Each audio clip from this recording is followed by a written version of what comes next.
Hello, this is the Eco Career Chat, and I'm Brenda Metcalf, the Executive Director for the Environmental Education Council of Ohio. And today I have Tom Frank with me. And Tom, would you like to say what your job title is and a little bit about what you do? My name is Tom Frank, and I work for the Ohio Division of Wildlife as a state wildlife officer assigned to Mahoning County. That sounds interesting. And I'm loving your setup that you have. Yeah, we spend a lot of time in our trucks. It's kind of like your office on wheels, if you will. Computer, printer, pretty much everything that comes with what you need to accomplish the mission in the 21st century. Nice. So, Tom, do you need a degree to do your job? And if so, what is that degree? Well, I mean, most folks that get hired in our agency have a wildlife management or a fish management background degree, although more and more folks are being hired with like a criminology or a criminal justice degree. I don't know per se whether you need a degree to do the job, but it better prepares you for the job.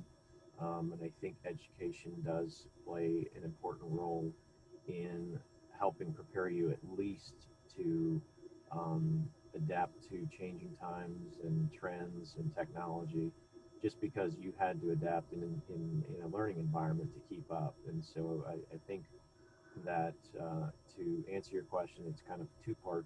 I'm making it two part, if you will. In order to be hired, you're going to need to have at least an associate's degree in criminal justice, wildlife management, or fish management degree. We've had biology majors get hired as well, but the second component of it is do you need it to do the job? I don't know that you do necessarily. I think the biggest thing is that in order to be successful in this job or in the current times is you have to have a passion for the outdoors. You have to have a passion for the resource and care about what's happening. Because if you view this as just a job, um, then it becomes just a job. If you care about what's happening to the outdoors, whether it's habitat loss, whether it's changes in you know hunters and their perceptions, their attitudes, the equipment they have, then it's going to mean something to you. It's going to motivate you to get up in the morning. It's going to motivate you when you're tired on the days that are long, and it's going to keep you energized in working with the public, particularly in times like right now in our world situation in 2020 here, in which there's a lot of the public's not real excited to see you just because you wear a uniform and you have a badge. So your passion's going to serve you well in the times when you don't necessarily.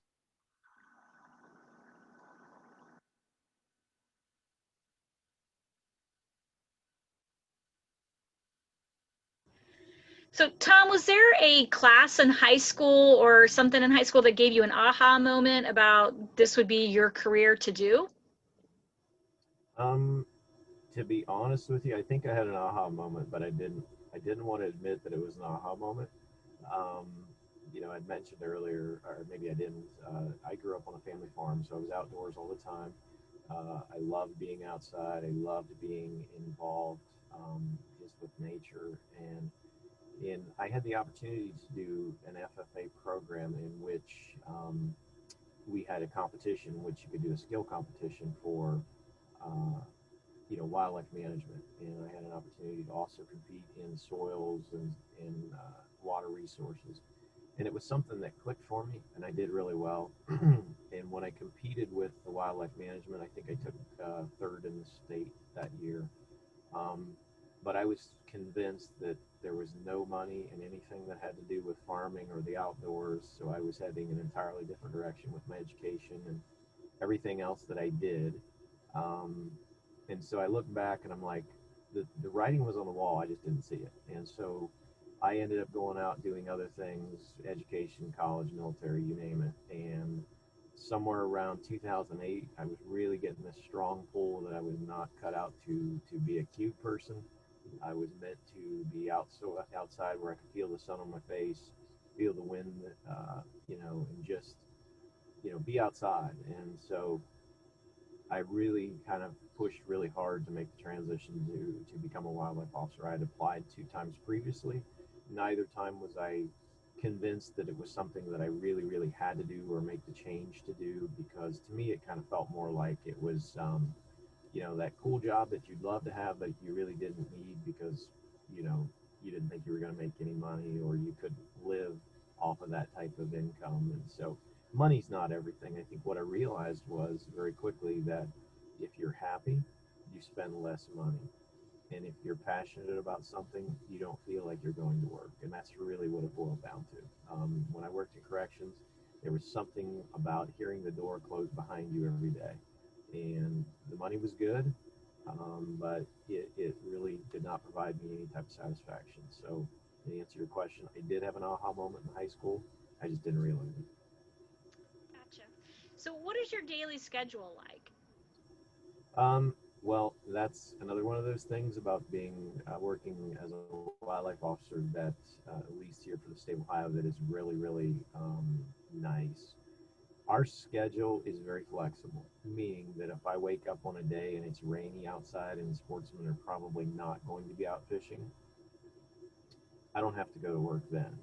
I can make a schedule modification and I can go out the next day when it's sunny and people are out fishing or they're out doing something. So the flexibility of the job is quite frankly one of the best attributes that we have. So on a day that would be a normal summer day, I might start working at 1 or 2 in the afternoon and work 10 hours, work till 11 or 12 that night, checking fishermen, ensuring that public property is not being misused as far as litter, fires, off-roading, stuff like that. So um, other days, I might go out, and this time of year I'll be working a lot of goose hunters or folks that are out dove hunting, and that means I might start my day at 5:30 in the morning, just to be out when folks are going to be shooting early or taking too many of the species that is within the hunting season.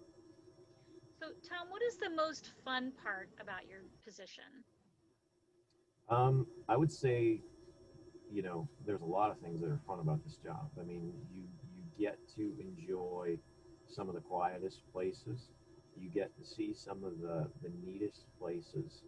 Um, this position affords me the luxury to, just because of the nature of it and what our ability as a wildlife officer is, I have the ability to enter onto folks' private property for lawful enforcement, making sure that compliance, whether it be bag limits, hunting, fishing license, etc. So I get to see a lot of really neat places that most people can't get to see unless they have permission to get there. So that's one of the things. I would say some of the other most fun things are just the rewarding side of when you make a case that matters. And what I mean is somebody who's really abusing the resource, cast netting, etc. That's rewarding. I think some of the fun that I remember the most is when I've had the opportunity to work with some of the shooting sports, whether it be archery, with some of our young people, just trying to connect them with the outdoors. For example, every year, obviously not this year because of COVID, but I've gotten to do a archery display at the Canfield Fair, and so we see thousands of people come through who've never touched a bow or anything, and just to see their amazement of, hey, this is really cool, this is fun, this is something I could see myself getting involved with. Because with what we do and how we are funded, our agency receives funding through hunting license, fishing license, permits, as well as what's called excise tax. Essentially, when someone buys rods and reels or they buy firearms or archery equipment, there is a percentage of tax that is lobbied there that comes back through to the states for wildlife conservation management, etc. So being able to connect all of those dots and the importance of the North American model as far as the people that are involved, they pay for it. You know what I mean? It's what we work with is not funded by normal taxes, and I think that's important for young people to understand and know. So I think probably educating people is sometimes the most rewarding. Sometimes it's the most fun because it'll brighten your day. Seeing somebody who's never, um, never harvested or never caught a fish or never, seeing that excitement on their face. It's kind of cool. Sometimes it's the cases we do. Sometimes it's the wildlife management stuff that we get to do, whether it's helping, um, you know, ensuring we've got surveys done and things like that. Those beautiful spring days in April when you're driving around, listening for, gobbles or listening for pheasants or whatever. I mean, those little things, just because I love the outdoors, it makes a difference. It'll motivate you when, you know, I don't know, some jobs it becomes a job, and I wouldn't call this a job. It's still a passion for me. There's days when you wonder if it's become a job, but at the end of the day, the passion piece is going to keep you motivated, keep you fresh, even when you start getting gray hair like I've got. So, is there something that you know now that you wish you had known back in high school? Um, Honestly, uh, I think the best advice I can give is there's three things I would recommend. One is um, don't ignore what your uh, what your instincts tell you. Meaning, if you feel like you really need to be somebody who needs to get outside every day because you feel better, you feel refreshed, you don't need as much sleep, um, you're more at peace. Try to find that passion, pursue it. Don't stuff it away. Don't try to hide it. Don't think that what the world's telling you as far as status is more important, because it's really not. You'll find that out. Trust me. The second thing is build a plan. No one gets anywhere worthwhile overnight. It doesn't just happen. Some people are blessed with, because of who they know or whatever, they can get where they want to go really quick. But for the rest of us, you've got to build a plan, and you've got to see it through. And if your plan is you want to work in the outdoors, or you want to do wildlife management, or you want to become a wildlife officer, you've got to build a plan to get there. And that means, you've got to get your education right.